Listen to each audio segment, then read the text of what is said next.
दोस्तों, आखिरी जवान तक रूस के साथ जंग लड़ने की कस्में खाने वाले जेलेंस्की के पैर उखड़ने लगे हैं। उन्हें समझ में आ गया है कि वह इस युद्ध को बहुत समय तक जारी नहीं रख सकते। वह पश्चिमी देशों से मदद की गुहार लगाने लगे हैं। वे चाहते हैं कि पुतिन को रोकने के लिए कोई आगे आए। जेलेंस्की ने कहा है कि पुतिन को केवल शब्दों से नहीं रोका जा सकता। वे चाहते हैं कि अमेरिका, यूरोप, G20, G7 सभी मिलकर रूस के खिलाफ कार्रवाई करें। जेलेंस्की ने कहा क्या है, पहले वह जान लीजिए। अपने एक्स पोस्ट में जेलेंस्की ने कहा है कि यूक्रेन ने कभी युद्ध शुरू नहीं किया। हम बिना शर्त सीज फायर के लिए तैयार हुए। हम शांति चाहते हैं।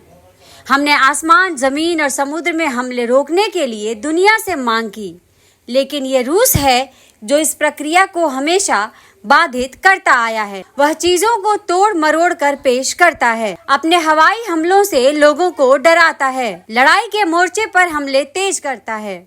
ये युद्ध बस इसलिए चल रहा है क्योंकि रूस इसे समाप्त नहीं करना चाहता। जेलेंस्की का ये पोस्ट बहुत कुछ कहता है। एक तरह से युद्ध रोकने के लिए पश्चिमी देशों के सामने गिड़गिड़ा रहे हैं। यह बात उन्हें बहुत पहले समझ में आ जानी चाहिए थी कि लड़ाई दूसरे के दम पर नहीं लड़ी जाती और युद्ध शुरू करना तो आसान होता है, लेकिन इसे खत्म करना आसान नहीं होता।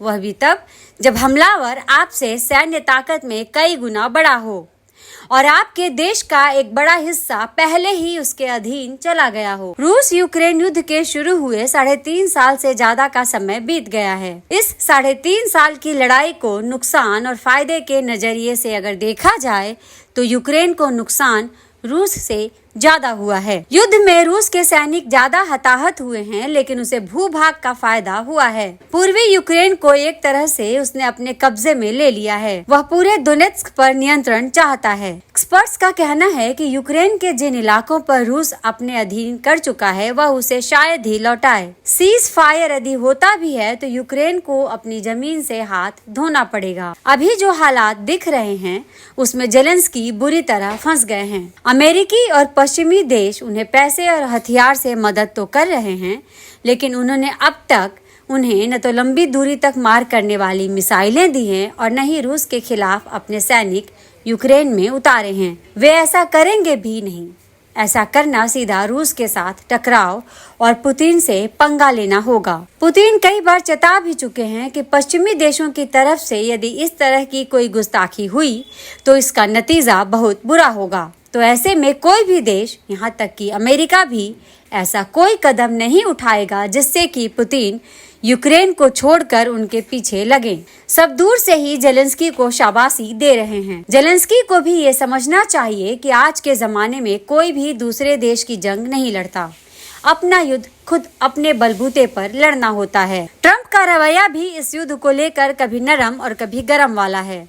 कभी वे लंबी दूरी तक मार करने वाली मिसाइलें यूक्रेन को देने की बात कहते हैं तो कभी सीज फायर और डील की बात करते हैं। अभी कुछ दिनों पहले पुतिन की ट्रंप से बात हुई। रिपोर्ट में कहा गया कि इस बातचीत में पुतिन ने कहा कि वह दोनेत्स्क चाहते हैं। वह चाहते हैं कि यूक्रेन दोनेत्स्क सरेंडर कर दे। पुतिन की इस मांग का समर्थन ट्रंप ने तो नहीं किया है, लेकिन उनके सुर नरम जरूर हो गए हैं। उन्होंने अपने सोशल मीडिया ट्रुथ सोशल पर लिखा कि यह समय हत्याओं को रोकने और डील करने का है। बहुत ज्यादा रक्त बह चुका है। जमीन किसकी होगी ये युद्ध से तय हो रहा है। दोनों पक्ष जहां पर हैं उन्हें वहीं रुक जाना चाहिए। दोनों अपनी जीत का दावा करें और अंतिम जीत किसकी हुई उसे इतिहास पर छोड़ दें। दोस्तों, हमारे इस वीडियो को लाइक, शेयर और चैनल को सब्सक्राइब जरूर करें। धन्यवाद।